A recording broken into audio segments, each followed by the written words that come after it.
Hola, ¿cómo estás? Mi nombre es Lucas Martí y estamos nuevamente aquí para presentarte la tercera parte del Artista del Mes, Lucas Jack. Nosotros salimos todos los domingos en Under, música bajo radar, de 5 a 7 de la tarde y elegimos todos los meses un artista el cual creemos que vale la pena a que le prestes atención. Y para conocerlo más, le hacemos una video entrevista. Aquí va la tercera parte, disfrútala. According to what you say, Lucas, I'm figuring out a musician that goes into the studio with really good demos and every kind of a straight. You know what you want. Is that the case, or you're telling me all this, but then you meet the musicians in the studio and slowly things are starting to change suddenly, or not? It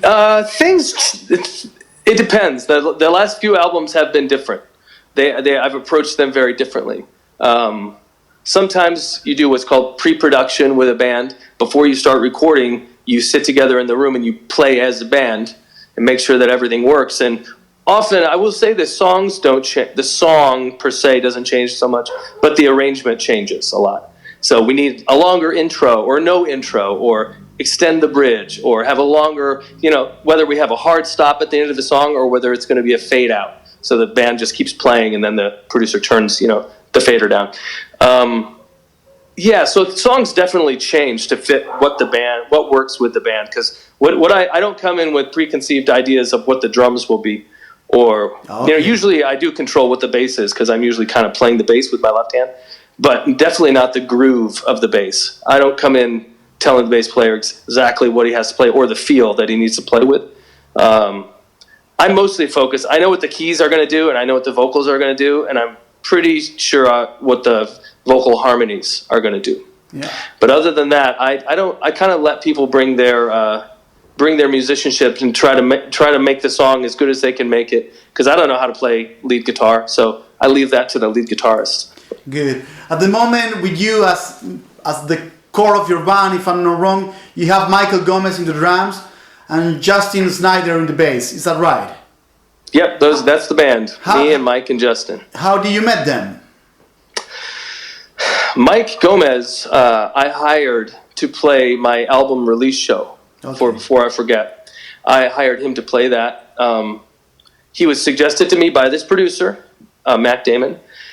He said, Mike Gomez is your drummer. He's a great live drummer. You got to have this guy. So I bugged Mike for a long time, and he never got back to me because musicians are busy, and he was in other bands. But eventually he did get back to me, and we started playing together. And since we played that album release show, we have just been playing together ever since. We did many years. We played just as a duo, piano drums duo. Oh, wow. And then, many years. And then Justin Schneider joined us, I don't know when it was, 2017 maybe? I don't even know. Now I can't even think of when he joined. But he was in Nashville playing with some country acts, and he moved back from Nashville to San Antonio. And he joined our band, and he's a total monster on the bass. He plays an 8-string bass, so it has crazy number of strings. So he kind of plays a lot of lead guitar stuff on top of the bass. And he also is a great harmony singer. So he was a really great addition to the band. And Justin and Mike had been in several different bands together over the years. They'd known each other for like 20 years. Oh, wow. So, so my rhythm section has been playing together for 20 years. So that means that it's like when I have these guys, when we became a band, it's like we'd been a band for 15 or 20 years.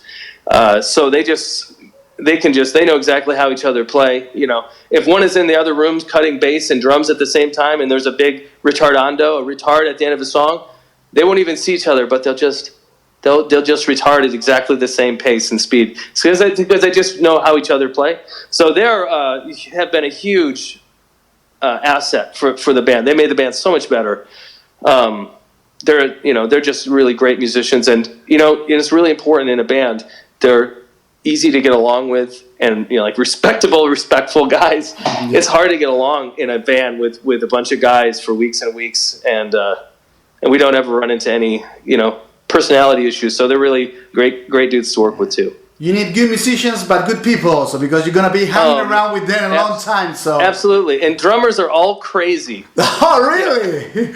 Oh, they're all crazy. Tell me about that hypothesis. Tell me about it, please. I love to hear it. You have to be crazy to sit in front of a thing and hit it with sticks, knowing that it's gonna make you go deaf before your time has come, and just keep doing it. And you got to carry all that shit everywhere. And you got to load it in, and they're often just the crazy guys in the bands that I've been in. They've been a little bit crazy, but Mike was an exception to that rule. Oh, good.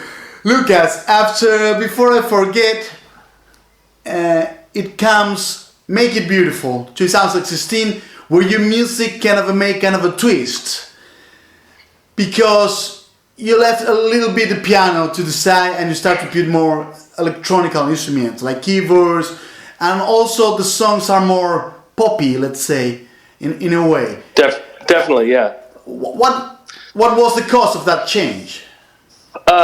So I had made an album with Mac Damon, this producer, and it took a very long time. He's very meticulous and wanted things a certain way, and I didn't want to spend another 15 months making a new album. I had written all the songs, and they were done being written. I had played them live. The arrangements were basically done. I just wanted to find a producer or producers that would just record us, and we could make an album in 10 days. Done. Start to finish, you start in 10, and then 2 weeks later, it's mastered, and you're done, and you're moving on to production. Production of CDs and things like that. So I found these producers in Virginia.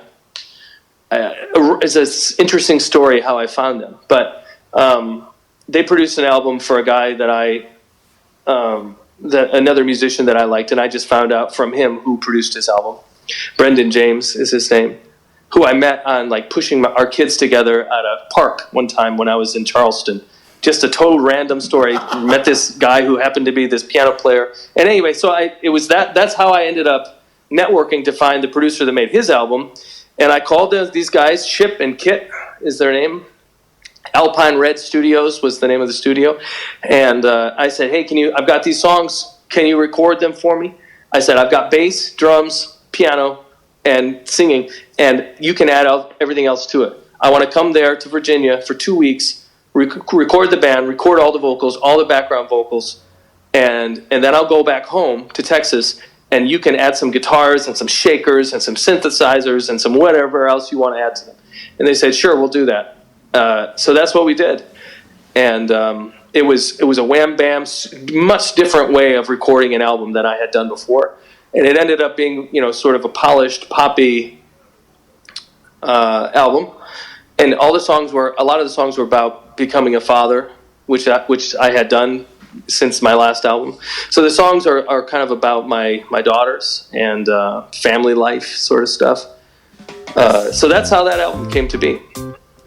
Y esa fue la tercera parte de la entrevista con Lucas Jack, el artista del mes en Under, música bajo el radar. Recordá que todos los domingos de 5 a 7 de la tarde estamos pasando un montón de música del mundo para que conozcas, para que expandas tus horizontes musicales. Si querés seguirme en Instagram o Twitter, lo puedes hacer a través de @soylucasmartí, y la radio, por supuesto, la podés seguir en @Radio Cantilo y en Twitter @Radio Cantilo. Ok, esperamos que lo hayas disfrutado. La semana que viene ya disponible la cuarta y última entrega de la entrevista con Lucas Jack.